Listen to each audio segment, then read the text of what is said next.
Alright, thank you for watching Ash Gab Gaming. We're gonna make a guide today about the Hephaestus or Craft of Hephaestus. So run lang tayo dito sasama sa Bobo Guild para makita natin kung paano nila nirarun tong dungeon na to. Let's go!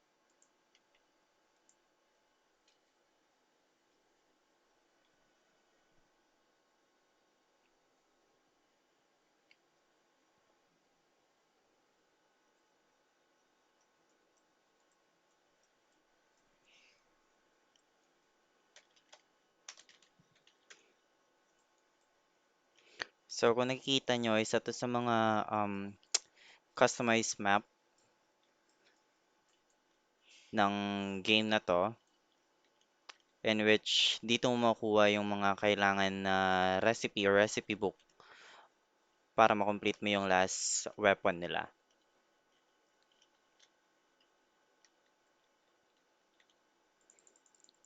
So, naka-off yung effects ko. Pero kung makikita nyo, meron nakalagay dito, kill counter. So, yan yung hini-hit or papatayin muna ng monsters bago or parang bago ka magpunta sa next stage.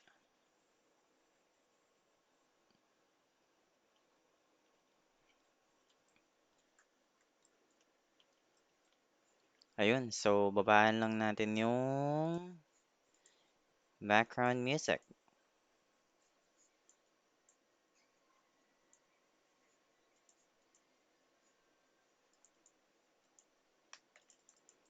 So, follow lang tayo sa kanila dahil sila yung may damage.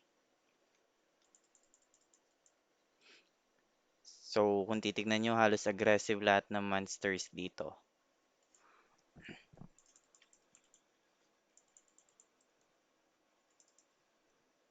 At dahil dyan, pati ako ay lag.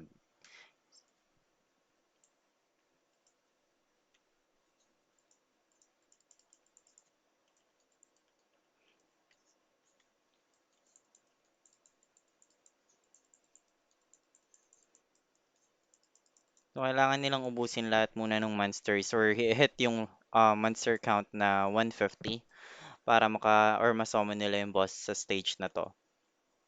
After nun, makakapasok sila sa next stage. So, ganun-ganun siya mag-work.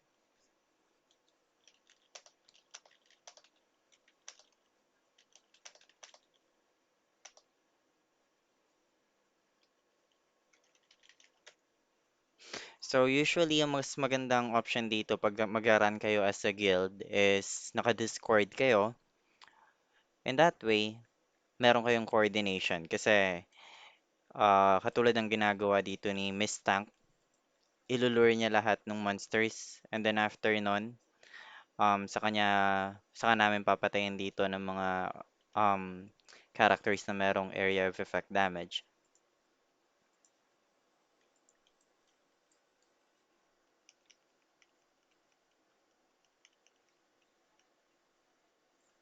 So, sobrang lakas ng damage, oh. Halos one hit lang yung 43k.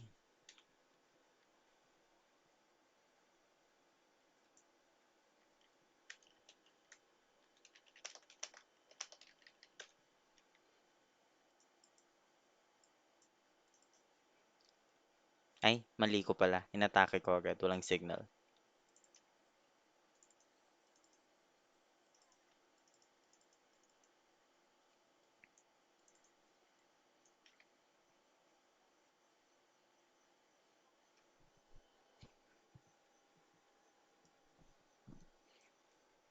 Ayan, since napatay na nila yung 150 monsters, nag-spawn na yung isang mini-boss. So, for the mini-boss, yan, kailangan natin siyang patumbahin. Well, sa game na to, meron silang tinatawag na AI tank mode in which ang gagawin ng monster is ipaprioritize niya yung may pinaka-highest na health points sa party nyo, yun ang ida-damage niya. Though merong ganong option, malaki pa rin yung chances na mag-change attack yung monster. Pero ang option ng AI tank is prioritize talaga may highest health points.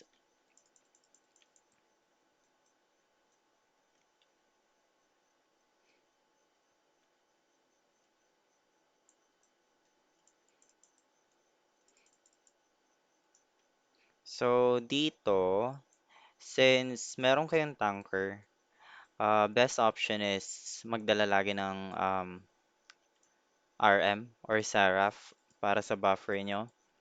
Tapos Force Master.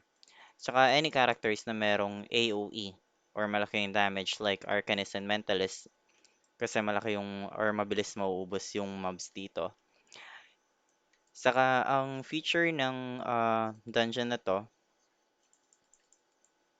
kailangan Angel rank 50 plus ka bago mo siya mapasok. So pag hindi ka nag-Angel rank 50 plus, most likely hindi ka pwedeng pumasok dito. So you can see the requirements. Pag clinic mo yung V, kung saan yung teleporter ng game, kailangan yung tank nyo, 575 yung HP. Or para to be safe, 600k kung kaya. Legend points. Legend points na at least 200. Ang makukuha mo dito every time tatapos nito.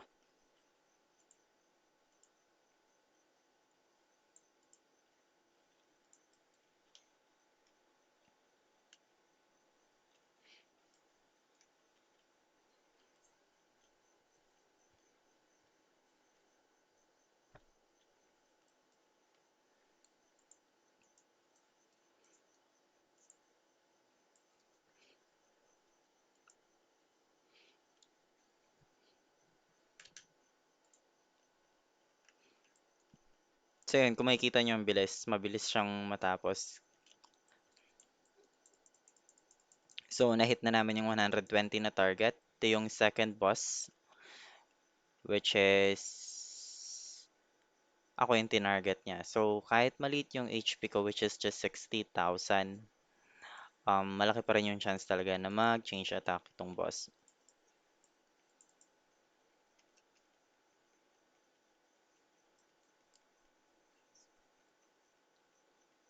So kung i-check nyo, um, dahil mentalist ang gamit ko, nakalagay dito sa slot ko is Psychic Square.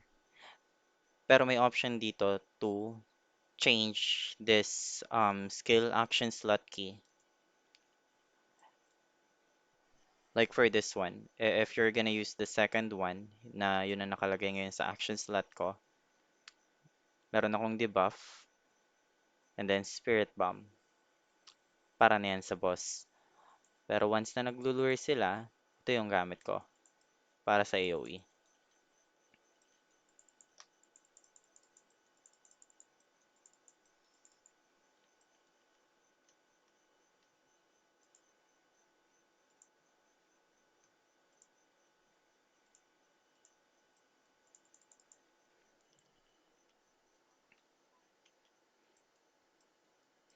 So nasa third stage na tayo. The third stage, it's gonna be 130 na target. So kung titignan nyo talaga yung tank, halos sinuubos niya yung mga monsters na nasa palibot.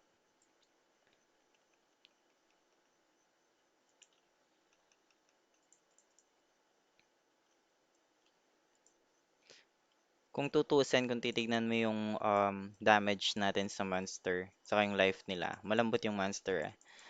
Nagiging problema lang is yung hit ay napakataas. So kaya nilang mag one hit.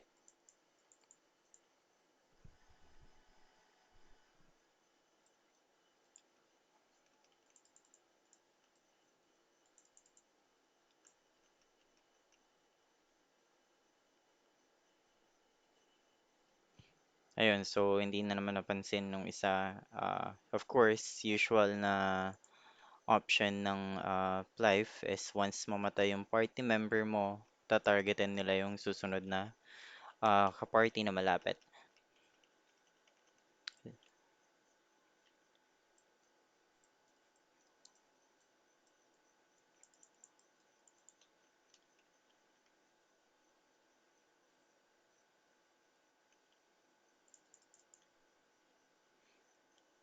So may option din tong game na to para automatic na magre-refill yung power-ups mo. So for this, lagyan natin ng automatic na charm para sa speed. Ayan, na-spawn na nila yung other boss.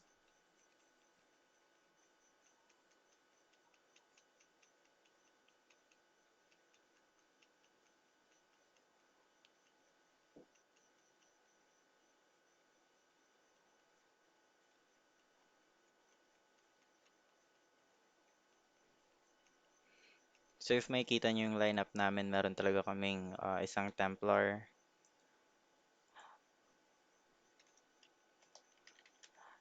tapos Harlequin, or yung Yo-Yo Jester. Tapos actually tatlo kaming Mentalist na nandito sa loob, saka isang Crack Shooter. Pwede rin naman yung Blade. The only thing is, sa ngayon, hindi available yung Blade na nasa guild namin. So, kung sino yung available, yun yung kinuha muna.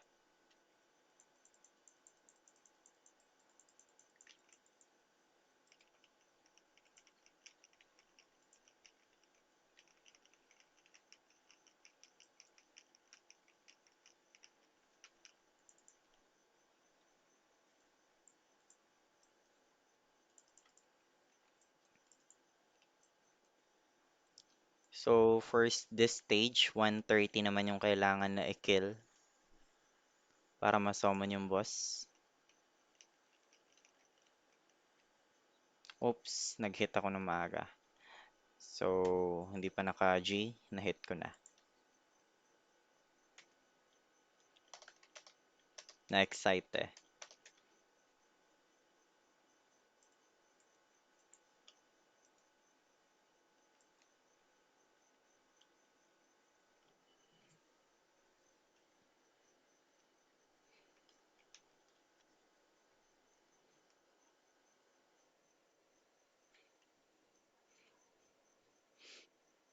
So, kumbaga sa game, ito yung pinaka-last na dungeon na kailangan yung i-run.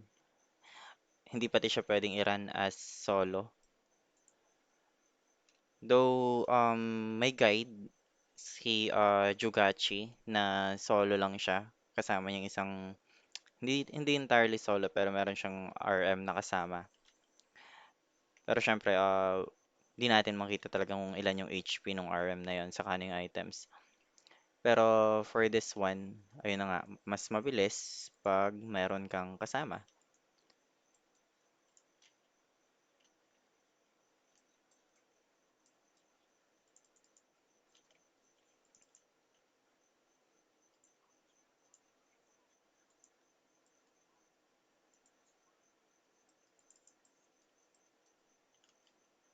Ayan.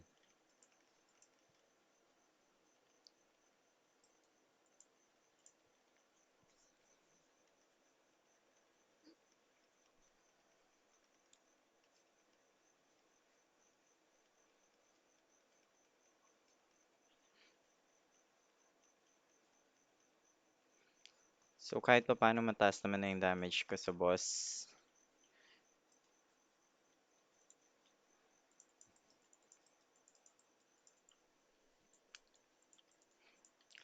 So kung i-check nyo yung dungeon na to, dahil wala siyang map na nakalagay, dito lang siya sa navigator. Ayan, meron pa siyang parang obstacle na kailangan mong tumalon kundi mapupunta ka sa ilalim.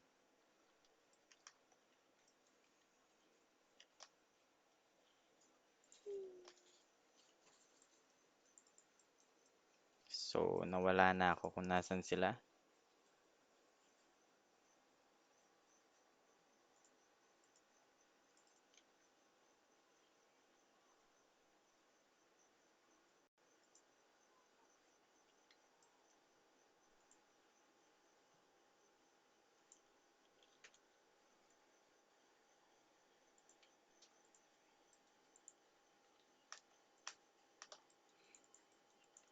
So, kung papansin nyo yung map is like hindi siya katulad ng ibang dungeons na after ma-finish mo yung isang room, automatic ite-teleport ka. Ah, Pareho lang din siya ng mga normal dungeons ng Flyff, katulad ng Cursed Minus Dungeon na after mo matapos yung isang ah, mini-boss, pupunta ka sa kabilang room para tapusin yung mini-boss. The only difference is meron ka ditong target para ma-summon mo yung boss nila.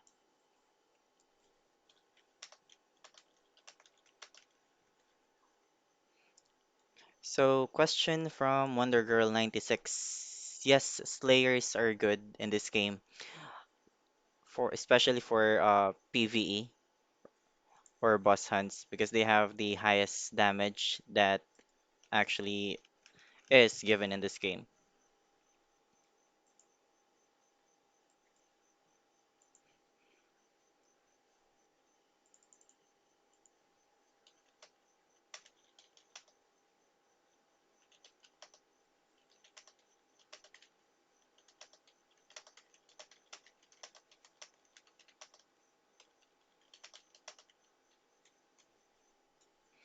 For PvP as well, you can actually test using Royal Rumble. That's one of the features that the game offer. So Royal Rumble gives you an option to like use the endgame items.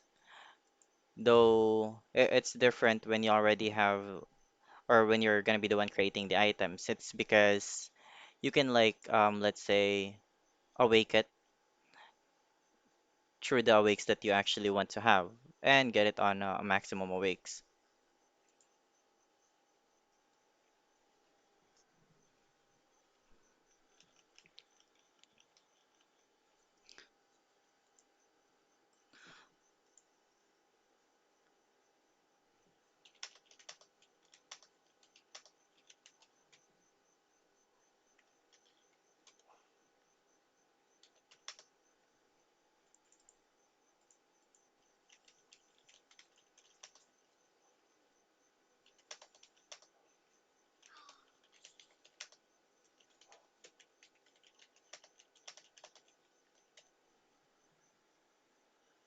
Oops, nag-change target na naman siya.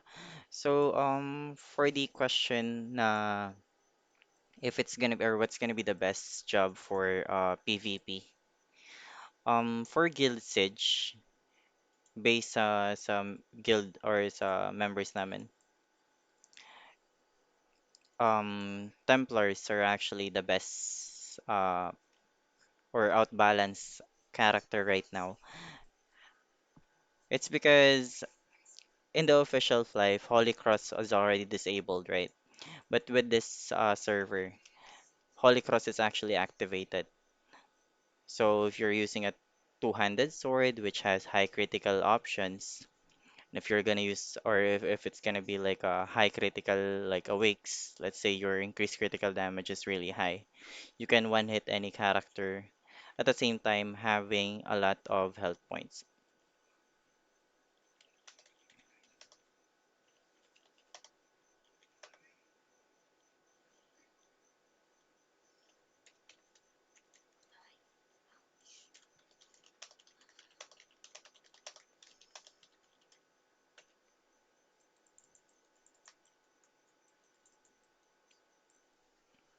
So yeah, for this one, we have to kill 170. So, Crimson Serpent. Nakita ko pet to nung isang character nung minsan So, dito pala to nakukuha. Ay hindi, galing siya dun sa isang deals kasi meron silang weekly deal or like actually hindi siya sa weekly deal kundi dun siya galing sa monthly premium option nila. Na once bilhin mo yung premium scroll nila for good for 28 days, may libre siyang pet.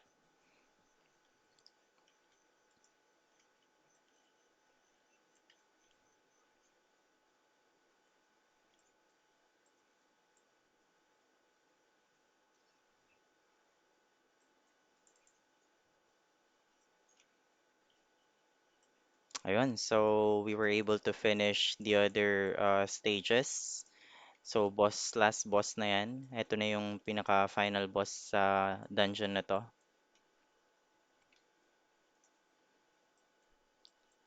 Since nakakapagod pumindot ng 5, we're gonna change the skill slot here. Debuff plus damage.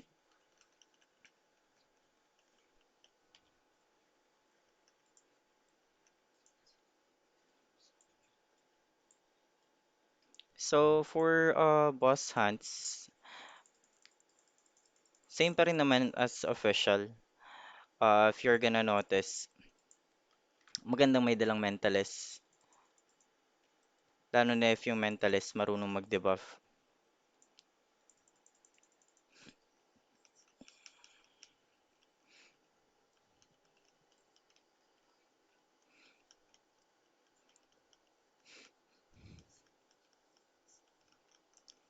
So for the debuff, same option applies from the official.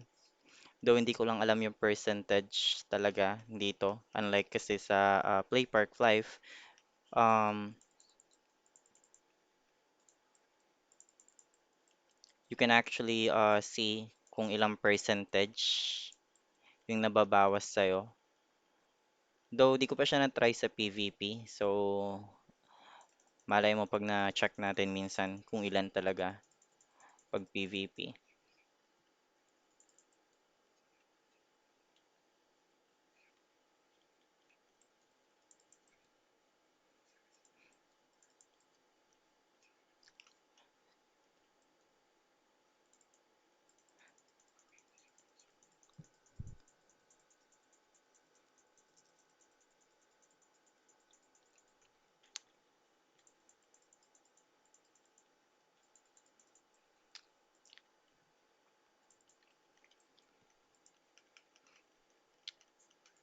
So kung i-check nyo yung boss na to, every after like a few minutes or once na nababawasan siya ng malaking health points, nagsusummon siya ng maraming monster. Kaya importante talaga na nakaprepare yung AoE nyo. For this one, since first time ko rin pumasok sa dungeon na to, hindi ko kabisado kung ilang part ng HP bago sila mag-summon. Saka if you're gonna see the debuff, Deadly Swing, Poison Cloud, saka Rooting. So far, hindi pa naman tayo na-debuff ng todo.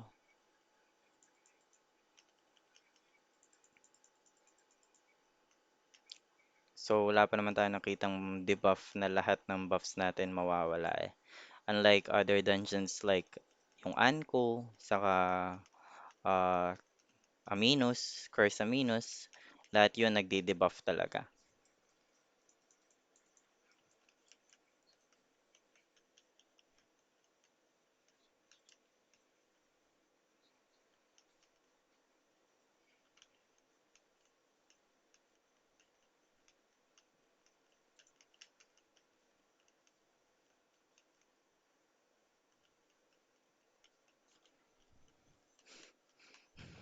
So kung titignan natin, 89k lang yung damage ko.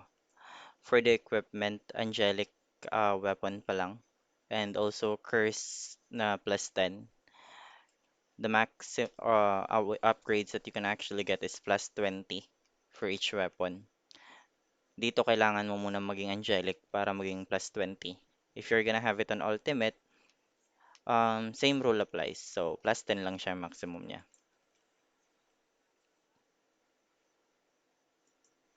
So yun, inabot na naman tayo nung mga mobs na yon.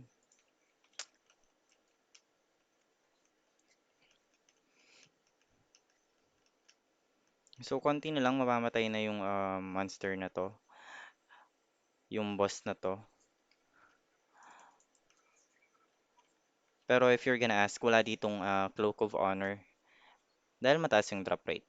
So yun, kung titignan natin, ang nakuha ay may nakita kong axe saka isang wand. So system, meron tayong 200 Hephaestus axe at isang wand.